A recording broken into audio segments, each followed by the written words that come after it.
very upset because of this. He called his army officer and said to them, "Tell me who is spying for the king of Israel." That will always perturb anyone when God has revealed to you that which is going to happen.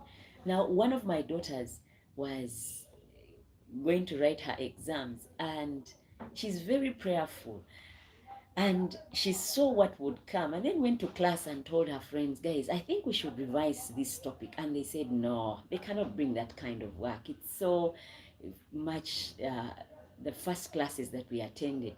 And guys, guess what? She went on and revised, and the same work came. When it came, she laughed because they had no clue, and yet she had told them to revise and they did not. But she went with what she felt she had been told to revise, and that helped her.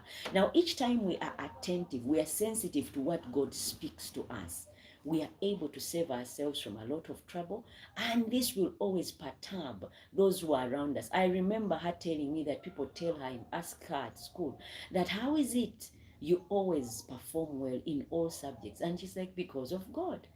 I like the way she responded. She's not bright, but she realizes that it's because God gives her the head start, or gives her the clues as to what is coming, that she's able to perform well. Now, this will always be something that is not easily understood by those who are watching. How is it you know? Now you see that this king was thinking someone was spying and taking whatever their plans were to their enemy's camp, so that by the time they get there, they are already aware, and the plans fail. This goes to show you that when we walk close to God, guys, there are so many benefits. We can have heads up on whatever is going on. We are wiser, we are protected, we make less mistakes. Why? Because He does not permit us to make mistakes. Now, that is one thing that we can also learn from this bit when the king of Aramean was saying someone is spying. In verse um, 12, there is a man who says, "One of the officers of the king of Aram say, 'My lord and king, not one of us is a spy. Elisha, the prophet from Israel, can tell the king of Israel many secret things, even the words that you speak in your bedroom.'" That goes to show you how God gets deep with his people. If you closely knit your relationship with him, he will even tell you things about the government that goes on in state house, where you've never been, or goes on in parliament where you've never been. That is how deep your God goes. And if you're deep with him, he will take you places you've never been or dreamt of being, and he will show you things that are yet to come. The Bible says that there is nothing he does without letting his people know. So if you are one who wants to know the secrets on God's heart, work out your righteousness, walk right, choose to walk right, and ask him to come and help you. I made it a habit of waking up at a certain time and praying. And before I was doing it, you know, working hard to make sure I'm awake to pray. But these days, at that time, I'm already awake. I don't know why, but somehow God makes it easy, and I find myself awake and I start praying. But because I showed interest in the first place. So go ahead. You're one who wants to be God's friend. Show the interest. Like even in a relationship, if I like you, I need to show you that I like you. But if I pretend I don't like you, you may move on and go with someone else. And yet I liked you, but I was pretending not to care. Now, with God, if we love him, we need to put in time. We need to show him we really love him. Not because of the things he's likely to give us if we are in a relationship with him, but because we really, really love him. And those things that hurt him should be the things that hurt us as well. You do not delight in sin. You do not delight in the things that are not that are not right or wicked. That way you become his friend. And before you know it, those areas you are struggling in will become easy, and life will be different for you altogether. Now, this man is telling him of a man of God who tells him even the things that happen in the bedroom. That is how deep God takes you, guys. He will reveal to you not only exams for those of you who are in school, but also for those who are working, what your boss is planning, how to go about your work. Those of you who are married, what would help strengthen your relationship? Leave alone all this crap that is mentioned on media, social media, these things that online aunties tell you to, that will strengthen your relationship. Those things do not make marriages. It is God. He's the author, the perfecter, and the finisher of all things. I'll give you an example that I've always given and I don't get tired of giving it. I have this tab that you see here. All the apps on here I downloaded except the ones that came with the tab. Now, if an app it seems to be useless to me, I will delete it. If an app seems to be interesting, I'll put it among the faves and also put it on the screen whereby I can easily tap it anytime. Now that goes for all of us. This app, this phone is the world where we live, and the apps on here are the ones that got downloaded, which is you and I. When you were brought into this world, you were born to your parents. Whichever way you came, you are that app on the phone that he downloaded and put on the phone or the tab. Now, when you please God, he will highlight you and put you on the screen. When you displease him, he will delete you and you will die. But when we do those things that please him, we will be among the favorite apps that he always constantly taps on. And just as I can lift an app from the bottom and put it up on my tab, that is how God can raise you from dust to something. That is how he can easily get you from up and put you down, simply because of the relationship that you have with him. And because you are an app that is on his phone, each time he taps on you like this, you're supposed to function right and highlight those areas that he wants you to do. So when we do that, if an app responds to the touch, I want to go on WhatsApp and I tap on WhatsApp app and it turns on and takes me straight to what I'm supposed to be doing on there, guess what? I'll maintain it. When we please God, we will live long. And whatever it is we need, he will supply. Those apps need updating. Even when you download them today, they will need updating. It is because it has worked for you that will update it. If it does not work for you, you will not update that app. So same applies to you and I. If we please God, he will update us, guys. Our lives will not be the same.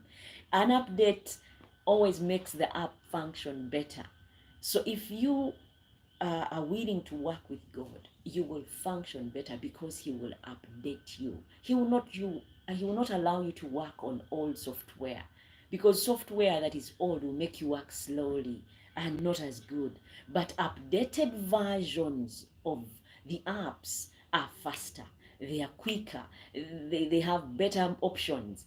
That is how God will do you when you choose to walk with him. He will update you, and you will not be the same as you were last year. You will not be the same as you were yesterday. You'll be an updated version. Now we go to verse 15. It says, early that Elisha's servant got up early that morning. When he went outside, he saw an army with horses and chariots all around the city. The servant said to Elisha, "Oh, my master, what can we do?" Elisha said, "Do not be afraid. The army that fights for us is larger than the army that fights for Aram." Then Elisha prayed and said, "Lord, I ask you, open my servant's eyes so that he can see." The Lord opened the eyes of the young man, and the servant saw the mountain was full of horses and chariots of fire. They were all around Elisha. These horses and chariots of fire came down to Elisha. He prayed to the Lord and said, "I pray that you will cause these people to become blind." Now, before we go to verse 18, let us go back up to 17. When we are connected to God, the one who is for us is better than the one who is against us. When we walk with God, guys, anyone who is up and against us cannot prosper. It is God who makes us prosper.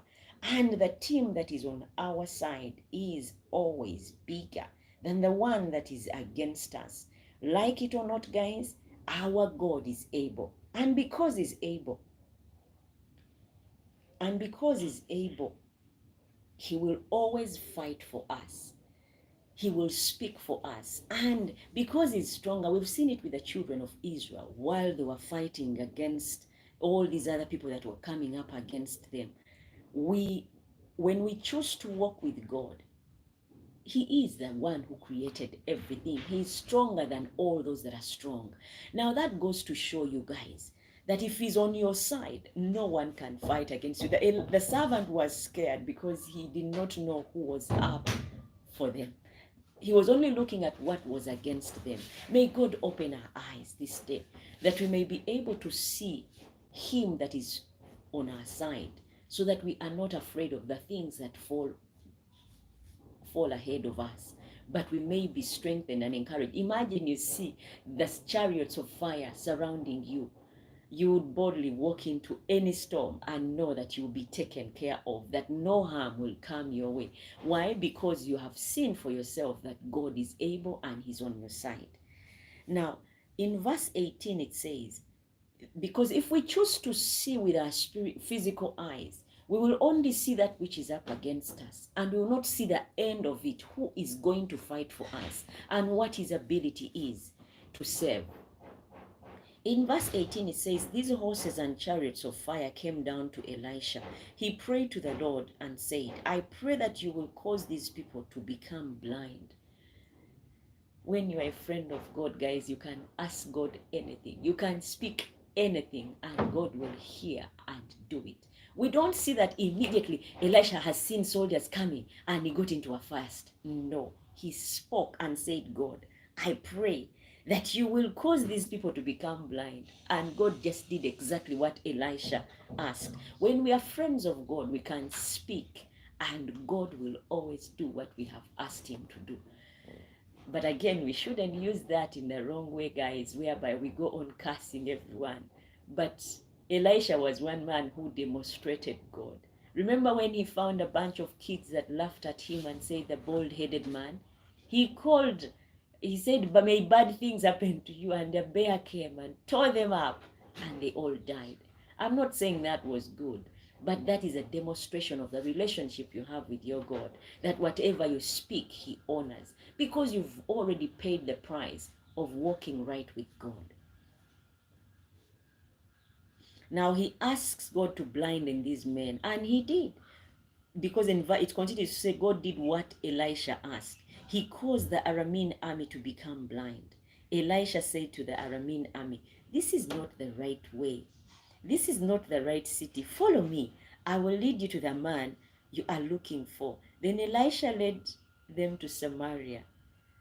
When they arrived at Samaria, Elisha said, Lord, open the eyes of these men so they can see.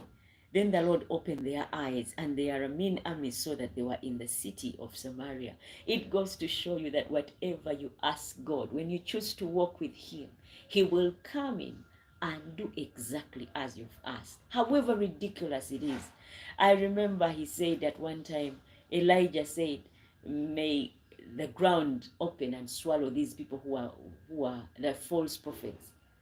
And it opened and swallowed all of them. We can speak because we are at that place with God where we can speak and he hears. Guys, that place is something else. You don't want to leave that place. I would want to be in that place, because even when I don't have, I can just speak and voila, I will have all that I need. I hope someone is encouraged about cultivating that place where you can talk and God hears you. In verse 22 it says, Elisha answered, no, don't kill them. They are not soldiers you captured in the battle. Give them some bread and water and let them eat and drink. Let them go home to their leader. So the king prepared a big meal for the Aramean army. After they ate and drank, he sent them back home to their leader. The Aramean did not send any more soldiers into the land of Israel to make raids. Guys, now the lesson in this portion of the chapter is to learn how to treat our enemies. We do not pay evil necessarily for evil, but we repay evil with good. The king wanted to kill them because they had come with intention to kill or to destroy or to take away. But guess what he did in return? He fed them and let them go. And that stopped them from ever coming back to raid Samaria. May we be people who learn to do good to those who have done us evil. And that way, we can be able to light up a fire on their heads and they'll stay away from us.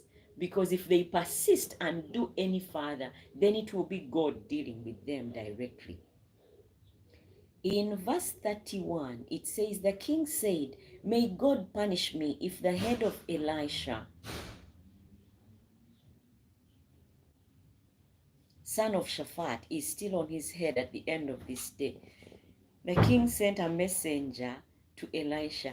Elisha was sitting in his house, and the elders were sitting with him.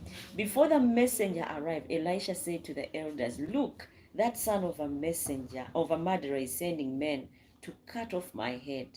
When the messenger arrived, shut the door, hold the door, and don't let him in. I hear the sound of his master's feet coming behind him. Guys, how did Elisha get to know who was coming and what the intention was? When we walk with God, I don't know if you always hear me pray. When I pray that God, may you open our spiritual eyes to see. Because guys, believe you me, there is a realm where we can see in the spirit and the realm that we can see in the physical. Now, most of the time we normally see with our physical eyes, but we don't see with our spiritual eyes. And most of the time we hear with our spiritual ears, with the physical ears, and not the spiritual ears. The spiritual ears are the ones that, you know, that silent voice that tells you, do not go there. Do not go there. Do not talk to that person. It is that voice, and you're like, I heard something say, don't go, but I don't know why I insisted. I wish I had not gone. That voice that you hear and said, something told me don't go. Those are your spiritual ears trying to hear. But when you don't hear with them and you don't do, that means you didn't hear and you did not. If some say, like, for some reason you know that you're supposed to do something, you just know, that is God allowing your spiritual eyes to see. Like someone comes to you and says, tells you such and such a story, but you don't know the truth, and they could be crying. But even when they are crying, the spirit of discernment will come upon you, and you'll be able to tell the difference between who is telling the truth and who is telling the lies. An example is Solomon, when two women were fighting over a baby after one had killed hers. And then Solomon said, okay, let us get a panga and cut this baby up into two, so that you can each take one half. And one of the ladies said, yes, let us do that. Solomon immediately knew that this can't be the mother, because a mother would not want to see such a thing, where a baby is cut up and they both lose at the end of the day. A real mother would be like, at least you take that child and let that child live, than we cutting the baby up so we can both lose. Now that is the spirit of discernment. May God open our eyes that we can see things that are hidden from the naked eye. An example of things that are hidden from the naked eye is when the servant of Elisha could not see those that were for them, and was only seeing those who were standing up in front of them. And the moment his eyes were opened and he saw, then his take was different. I think he started boldly saying, may we go out and deal with them, because he already had seen those who were up for them. May God open our eyes that we can see who is for us and who is not for us. Because if you can see in the spiritual realm, you can be able to see what is going to happen before it even happens. You can be able to hear that which is going on in behind closed doors in your enemy's camps. Just like Elisha was. Now he was able to know that the king is coming. So the servant of the king is coming, and the king has requested for his head, and he was able to take precaution from there on. That is chapter 6. Now let us go to chapter 7. Chapter 7 says, Elisha said, listen to the messenger from the Lord. The Lord says, about this time tomorrow there will be plenty of food, and it will be cheap again. A person will be able to buy a basket of fine flour or 2 baskets of barley for only 1 shekel in the marketplace by the city gates of Samaria. Then the officer who was close to the king answered the man of God. The officer said, if the Lord made windows in heaven, this could not happen. Elisha said, you will see it with your own eyes, but you will not eat any of that food. There were 4 men sick with leprosy near the city gate. They said to each other, "Why are we sitting here waiting to die? There is no food in Samaria. If we go into the city, we will die there. If we stay here, we will also die. So let us go to the Aramean camp. If they let us live, we will live. If they kill us, we will just die." So that evening the 4 lepers went to the Aramean camp. When they came to the edge of the camp, no one was there. The Lord had caused the Aramean army to hear the sound of chariot horses, so that the soldiers said to each other, "The king of Israel has hired the king of the Hittites and Egyptians to come against us." The Aramean ran away early that evening. They left everything behind. They left their tents, horses, and donkeys and ran for their lives. In verse 8 it says, "When these lepers came to where the camp began, they went into one tent. They ate and drank. Then they carried their gold and clothes out of the camp and hid them. Then they came back and entered another tent. They carried things out from this tent and went out and hid them. Then they said to each other, 'We are doing wrong today. We have good news, but we are silent. If we wait until the sun comes down, we'll be punished. Now let us go and tell the people who live in the king's palace.' So the lepers came and called to the gatekeepers of the city. They told the gatekeepers, 'We went to the Aramean camp, but we did not hear anyone. No one was there. But the horses and donkeys were still tied up, and the tents were still standing.' Then the gatekeepers of the city shouted out and told the people in the king's palace. It was night, but the king got